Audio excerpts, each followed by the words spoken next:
You're gambling with World War III. Это нарушает нашу безопасность, расширение НАТО. As a military strategic planner and former planner, you don't want politicians telegraphing what your next moves are going to be. The U.S. will take over the Gaza Strip, and we will do a job with it, too. A peacekeeping force does not exist with a ceasefire.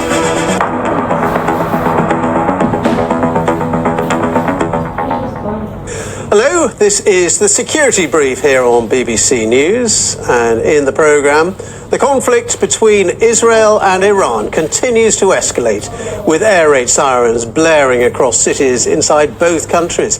President Donald Trump calls for residents in Tehran to evacuate.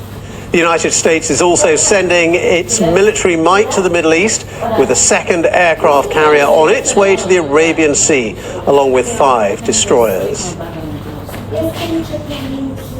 But what stage of the conflict do we find ourselves in? That's the question. And where might it all be heading?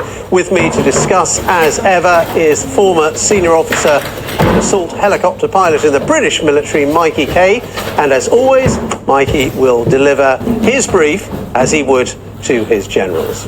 The big question, I guess everyone is asking, where does this conflict go next? Yeah, there's some significant developments today in terms of tracking very large movements of US air assets, particularly what's called a KC-135. Let's go slide.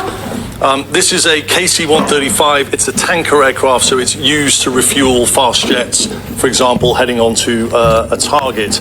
You can see on the back, or you could see on the back as it was taxiing out, there's the big boom on the back, which is used to plug into the jets. Now, what's significant about this is that these aircraft are trackable and are likely refueling US strike aircraft such as the F-35 fifth generation fighter, the F-15, and possibly the F-22 Raptor, which is probably one of the most advanced air defense fighters in the world, which belongs to the US. These won't be trackable, but by deduction, the tankers are airborne. It's likely there is forward deployment of US strike aircraft being positioned into or near the Middle East. So I'm certainly at the moment watching for movement of these fighters across locations such as RAF Lakenheath, which is a US base in England, or Ramstein in Germany. There's a US base that I was deployed to for 6 months in Aviano in Italy, which is about 2 hours north of Venice. And then RAF Akrotiri in Cyprus as well. There's also movement of another US aircraft carrier towards the region, the USS Nimitz. Let's take a look at the USS Nimitz. The USS Nimitz was located in the South China Sea, but is now tracking westwards, citing operational commitments. And the Nimitz will join the USS Carl Vinson that has been on operations in the Red Sea, striking Houthi targets in Yemen. So lots of American military movement. We can see that. What do you think is the US strategy behind all of that? Yeah, I mean, if I was to sort of pick 2 major reasons, it's for sure absolutely sending a message to Iran that the US is putting massive capability into the region as a show of overwhelming force. Usually it would be an aircraft carrier, that's a real power projection. But the fact, as well as major land-based strike assets, aircraft, this is significant. And I think it's a method of attempted coercion to get Iran to the negotiation table. But, you may ask, how success is that going at the moment?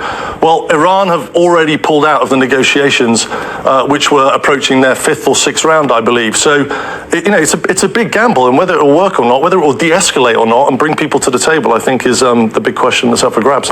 Last question, Mikey. I guess it's a broader one. It's where is all this going? There's a lot of rhetoric about Israel wanting regime change in Iran.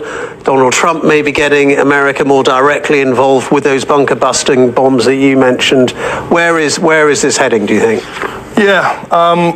We often talk on this program about courses of action. That's a military strategic planning term for options that are worked out by military teams that build out what a potential course of action could be, and there could be numbers of them. A most likely course of action or a most dangerous course of action. These could range from cutting the head off the snake, for example, going directly after the Ayatollah. Trump, for example, posted on Truth Social. We can go slide and look at his post. He said, "We know exactly where the so-called supreme leader is hiding. He is an easy target, but is safe there. We are not going to take him out. Brackets kill." That's a message in terms of what one of the potential courses of action might be. But then you spoke about regime change, right? That's a bigger operation to try to affect regime change. Now, this is really important, and having had direct experience in Iraq over this is a very dangerous strategy that has proved catastrophic in the past. Let's take Iraq, for example. Served on 3 tours, know the operation very well, right from its inception in 2003 all the way to flying operations over Baghdad in 2008. And this is really important. If you take out a regime, like they did with Saddam, you take out the security apparatus. And if that security apparatus isn't filled with a military force or a police force, you then get a security vacuum, which is exactly what we saw. The consequence of this in Iraq was Al-Qaeda in Iraq, al-Zarqawi's terrorist outfit, they were allowed to thrive. They then morphed into Islamic State in Iraq, which then morphed into Islamic State in Iraq and Syria, and excuse me.